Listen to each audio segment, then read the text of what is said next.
Welcome back to my channel. അപ്പോൾ എല്ലാവർക്കും സുഖമല്ലേ? എല്ലാവരും VFAക്ക് വേണ്ടിയിട്ടും പിന്നെ 10th പ്രിലിംസ് സെക്കൻഡ് സ്റ്റേജിന് വേണ്ടിയിട്ടും തയ്യാറെടുക്കുന്നു എന്ന് വിശ്വസിക്കുന്നു. അപ്പോൾ ഇന്നത്തെ വീഡിയോ എന്ന് പറയുന്നത് VFAക്ക് വേണ്ടിയിട്ടുള്ള ഒരു സ്റ്റഡി പ്ലാനാണ് കേട്ടോ. അതായത് സിലബസിൽ നിന്നും ഏതൊക്കെ ഭാഗങ്ങൾ എങ്ങനെയൊക്കെ പഠിക്കണം എന്നുള്ളതിനെ കുറിച്ചിട്ടാണ്. ഇവയുടെ സിലബസ് എന്ന് പറയുന്നത് നമ്മുടെ LDCയുടെ അതേ സിലബസ് ആണല്ലേ. അതുകൊണ്ട് തന്നെ നമ്മൾ LDCക്ക് എങ്ങനെ പഠിക്കുന്നുവോ അതുപോലെ തന്നെ VFAക്കും പഠിക്കണം. കാരണം അത്ര എഫേർട്ട് ഇട്ട് നമ്മൾ പഠിച്ചാൽ മാത്രമേ VFAക്ക് നമുക്കൊരു റാങ്കിൽ എത്തിപ്പെടാൻ പറ്റുള്ളൂ. കാരണം VFAക്ക് നിയമനം എന്ന് പറയുന്നത് വളരെ കുറവാണ്. അതായത് ഡിസ്ട്രിക്റ്റ് വൈസ് ആണ് നമുക്ക് നിയമനം നടക്കുന്നത്. നമ്മൾ ആദ്യ റാങ്കുകളിൽ അതായത് ഒരു 100-നുള്ളിലെങ്കിലും വരാൻ നോക്കണം. എന്നാൽ മാത്രമേ 2027 തന്നെ നമുക്ക് ജോലിക്ക് കയറാൻ പറ്റത്തുള്ളൂ. ഇതിൻ്റെ റിസൾട്ട് എന്ന് പറയണത് ഈ വർഷം ലാസ്റ്റ് തന്നെ വരും. പിന്നെ ജനുവരി ഫെബ്രുവരി അങ്ങോട്ട് അടുത്ത വർഷം തുടക്കത്തിൽ തന്നെ വരും. ജോലിയും അടുത്ത വർഷം തന്നെ നമുക്ക് കിട്ടും. പക്ഷേ അതിന് ആദ്യം നമ്മൾ 100-നുള്ളിൽ വരണം. കാരണം നിയമനമെന്ന് പറയുന്നത് വളരെ കുറവാണ്. നമ്മൾ റാങ്ക് എത്ര പുറകിലോട്ട് പോകുന്നുവോ അത്രത്തോളം ജോലി കിട്ടാനും താമസമെടുക്കും. അപ്പോൾ VFAക്ക് നമ്മൾ പഠിക്കുമ്പം ആദ്യം നമ്മൾ ശ്രദ്ധിക്കേണ്ടത് നമ്മുടെ സമയമാണ്. നമുക്കിനി കുറച്ച് സമയം മാത്രമേ ഉള്ളൂ. ആ കുറച്ച് സമയത്തിനുള്ളിൽ നമ്മൾ ഈ സിലബസ് ഫുള്ളും കവർ ചെയ്തിരിക്കണം. അവിടെ ഇവിടെ നിന്നൊക്കെ പഠിച്ചിട്ട് ഒരു കാര്യമില്ല. നമ്മൾ സിലബസ് ഫുള്ള് കവർ ചെയ്താൽ മാത്രമേ നമുക്ക് എല്ലാ ക്വസ്റ്റ്യൻസും അറ്റൻഡ് ചെയ്യാൻ പറ്റത്തുള്ളൂ. സോ നിങ്ങൾ സിലബസ് ഒന്ന് കവർ ചെയ്യാൻ ശ്രമിക്കുക കേട്ടോ. അല്ലാതെ പകുതിക്ക് വെച്ചോ അല്ലെങ്കിൽ നിങ്ങൾക്ക് ഇഷ്ടമുള്ള ഭാഗത്തു നിന്നോ അങ്ങനെയൊന്നും സെലക്റ്റീവ് സ്റ്റഡി ഒന്നും നടത്താതിരിക്കാൻ ശ്രമിക്കുക കേട്ടോ. കഴിവതും സിലബസിലുള്ള എല്ലാ ടോപ്പിക്സും നിങ്ങളൊന്ന് കവർ ചെയ്യണം. അത്രത്തോളം നിങ്ങൾ എഫേർട്ട് ഇട്ട് സമയം കണ്ടെത്തി സമയമൊന്നും ചിലവഴിക്കാതെ നിങ്ങൾ ഡിസ്ട്രാക്ഷൻസ് ഒന്നും ഉൾപ്പെടാതെ നല്ലോണം ഇരുന്ന് പഠിക്കാൻ ശ്രമിക്കുക. കുറച്ച് നാളത്തേക്ക് മാത്രം നല്ലോണം ഇരുന്ന് പഠിക്കാൻ ശ്രമിക്കാം. അപ്പോൾ ആദ്യം നിങ്ങൾ നോക്കേണ്ട ഭാഗം എന്ന് പറയുന്നത് ഇതിൻ്റെ മാർക്ക് ഡിസ്ട്രിബ്യൂഷൻസ് ആണ്. അതായത് ഓരോ ടോപ്പിക്കിനും എത്ര മാർക്ക് ഡിസ്ട്രിബ്യൂഷൻസ് ഉണ്ട് എന്ന് ആദ്യം നിങ്ങൾ നോക്കുക. അതായത് ചിലരൊക്കെ ഇല്ലേ എല്ലാ ടോപ്പിക്സിനും ഒരേ ഈക്വാലിറ്റിയിൽ തന്നെ അങ്ങനെ പഠിച്ചു പോകും. അങ്ങനെ പഠിക്കാൻ പാടില്ല. അതായത് നമ്മൾ ഒരു ടോപ്പിക് എടുത്ത് പഠിക്കുമ്പം അതിന് എത്രത്തോളം പ്രാധാന്യം ഉണ്ട്, PSCക്കാർ എത്രത്തോളം അതിൽ നിന്ന് ചോദ്യങ്ങൾ ചോദിക്കുന്നുണ്ട് എന്ന് മനസ്സിലാക്കിയിട്ട് വേണം നമ്മൾ ഒരു ടോപ്പിക്ക് പഠിച്ചെടുക്കാൻ. എല്ലാ ടോപ്പിക്കും പഠിച്ചെടുക്കണം. പക്ഷേ ആദ്യം പഠിച്ചെടുക്കേണ്ട ചില ടോപ്പിക്സുകളുണ്ട്. അതാണ് നമ്മൾ ആദ്യം നോക്കാൻ പോകുന്നത്. അപ്പം ഇതിനകത്ത് നമ്മൾ ആദ്യം പഠിക്കേണ്ട ടോപ്പിക്സ് എന്ന് പറയുന്നത് ഈ മാത്സ്, ഇംഗ്ലീഷ്, മലയാളം ഈ ടോപ്പിക്സാണ്.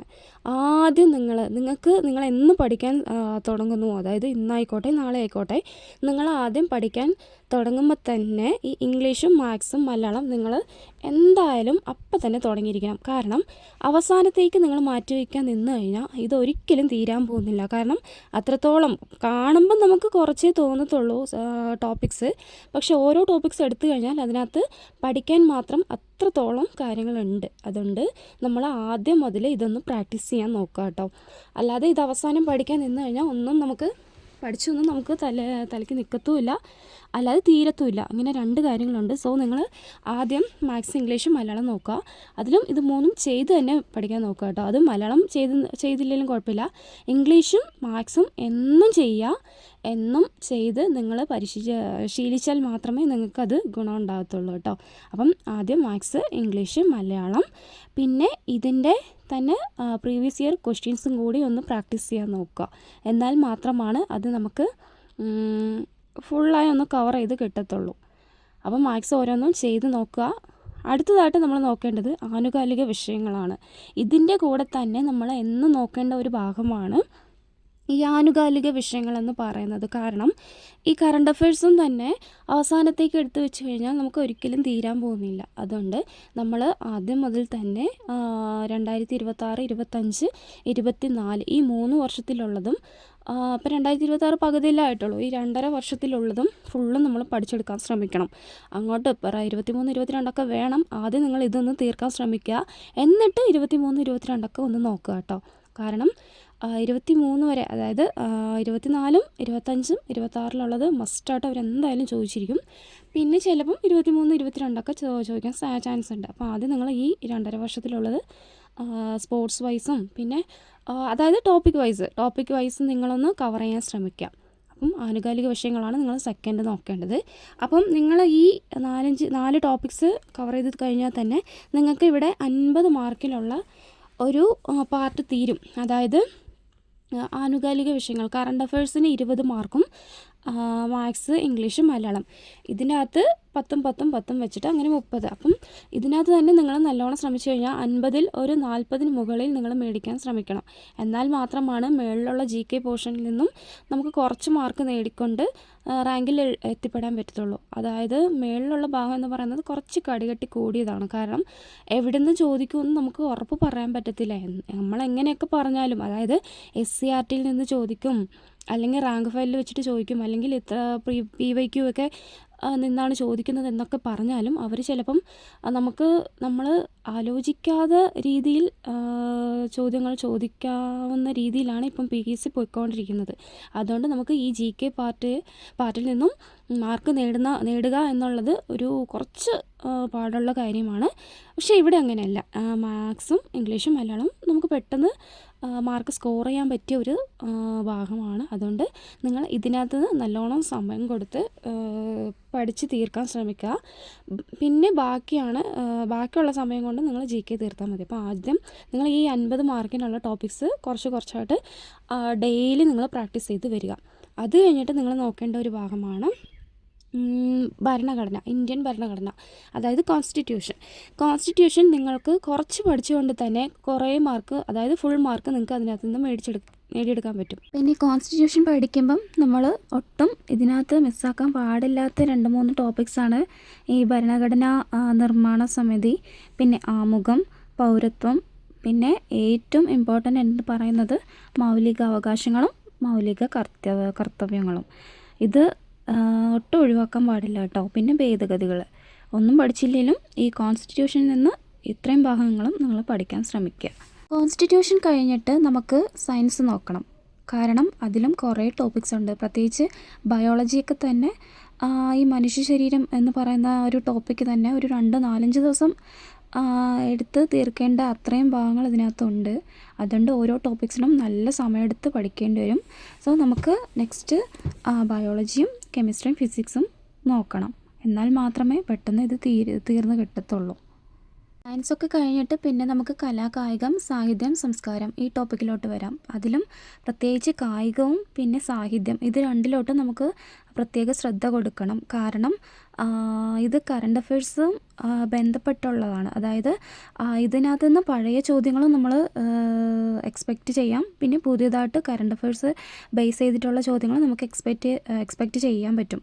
അതുകൊണ്ട് തന്നെ ഇത് പഴയതും പഠിക്കണം, പുതിയതായിട്ട് അപ്ഡേറ്റഡ് ആയിട്ടുള്ള കാര്യങ്ങൾ നമ്മൾ പഠിക്കേണ്ടതുണ്ട്. അപ്പം അത് കഴിഞ്ഞിട്ട് ഇതാണ് നോക്കേണ്ടത്. പിന്നെ അത് കഴിഞ്ഞിട്ട് നമുക്ക് സുപ്രധാന നിയമങ്ങൾ നോക്കണം. കാരണം ഇത് 5 ടോപ്പിക്സ് ഉണ്ട്. ഇതിനകത്ത് തന്നെ ഈ പോക്സോ ആക്റ്റൊക്കെ വളരെ ഇമ്പോർട്ടൻ്റ് ആണ്. ഇതില്ലാതെ ഒരു ചോദ്യ പേപ്പറും കടന്നു പോകത്തില്ല. അതുകൊണ്ട് നിങ്ങൾ ഇതിനകത്ത് ശ്രദ്ധ കൊടുത്ത് വേണം പഠിക്കാൻ. അതും പിന്നെ റൈറ്റ് ടു ഇൻഫർമേഷൻ ആക്റ്റും പിന്നെ ഈ SC/STയുടെ ടോപ്പിക് വൈസും നിങ്ങൾ നല്ലോണം നോക്കേണ്ടതാണ്. പിന്നെ ഇതൊക്കെ കഴിഞ്ഞിട്ട് ബാക്കി കമ്പ്യൂട്ടറും ഒക്കെ നിങ്ങൾ നോക്കിയാൽ മതി. കമ്പ്യൂട്ടറും കഴിഞ്ഞിട്ട് അവസാനത്തേക്ക് ചരിത്രവും ഭൂമിശാസ്ത്രം ഇതൊക്കെ നിങ്ങൾ നോക്കിയാൽ മതി. പിന്നെ ഇതിൻ്റെ ഇടയ്ക്ക് ഒരു ടോപ്പിക്ക് വിട്ടുപോയി, അത് മറ്റേ എക്കണോമിക്സ് ആണ്. എക്കണോമിക്സും ഇമ്പോർട്ടൻ്റ് ആയിട്ടുള്ളൊരു ടോപ്പിക്കാണ്. കാരണം അതിനകത്ത് ഈ പഞ്ചവത്സര പദ്ധതികളും പിന്നെ പ്ലാനിംഗ് കമ്മീഷൻ, നീതി ആയോഗ് ഇത് 3ഉം വളരെ പ്രധാനപ്പെട്ട ടോപ്പിക്കുകളാണ്. സോ എക്കണോമിക്സിൽ ഇത് 3ഉം കൂടി നോക്കാൻ ശ്രമിക്കുക. ഇത് 3ഉം കുറച്ച് പെട്ടെന്ന് പഠിച്ചെടുക്കാനും പറ്റും, ഫുൾ മാർക്ക് നേടിയെടുക്കാനും പറ്റും. ഇതിനകത്ത് നിന്ന് എന്തായാലും ഉറപ്പായിട്ട് ഒരു ചോദ്യം കാണും കേട്ടോ. അപ്പോൾ എക്കണോമിക്സ് ഒക്കെ കഴിഞ്ഞിട്ട് നമുക്ക് ഹിസ്റ്ററിയിലോട്ട് വന്നാൽ മതി. കാരണം ഇവിടെ കടലോളം പഠിക്കാനുണ്ട്. ഇതൊക്കെ പഠിച്ചെടുക്കാൻ തന്നെ നമുക്ക് നല്ല സമയമെടുക്കും. ഇതൊക്കെ കഴിഞ്ഞിട്ട് ചരിത്രവും ഭൂമിശാസ്ത്രവും പ്രത്യേകിച്ച് നമുക്ക് നോക്കണം. അതുകൊണ്ട് നിങ്ങൾ ചരിത്രവും ഭൂമിശാസ്ത്രവും പ്രത്യേകിച്ച് കേരളത്തിലെയും ഇന്ത്യയിലെയും നോക്കാൻ ശ്രമിക്കുക കേട്ടോ. ഈ ജോഗ്രഫി ഇല്ലേ, ഇതിനകത്തൊക്കെ ഈ ഭൂപ്രകൃതി, ഇന്ത്യയിലെ ഭൂപ്രകൃതി, പിന്നെ സംസ്ഥാനങ്ങൾ, ഇവിടെയൊക്കെ കുറച്ച് പഠിച്ചാൽ മതി. നല്ല ഇൻട്രസ്റ്റിംഗ് ടോപ്പിക്സാണ്. നമുക്ക് പെട്ടെന്ന് പഠിച്ചെടുക്കാനും പറ്റും, മനസ്സിലാവുന്ന രീതിക്കേ കാണത്തുള്ളൂ. പക്ഷേ ഇതിനേക്കാളും കുറച്ചും കൂടി ബുദ്ധിമുട്ടുള്ള ഒരു കാര്യമാണ് ഈ ചരിത്രം എന്ന് പറയുന്നത്. സോ അത് അവസാനത്തേക്ക് മാറ്റി വയ്ക്കുക കേട്ടോ. നിങ്ങൾക്ക് ഇതിനകത്തൊരു ടിപ്സ് പറയണമെങ്കിൽ എനിക്ക് പറയാനുള്ളത്, നിങ്ങൾക്ക് ഈ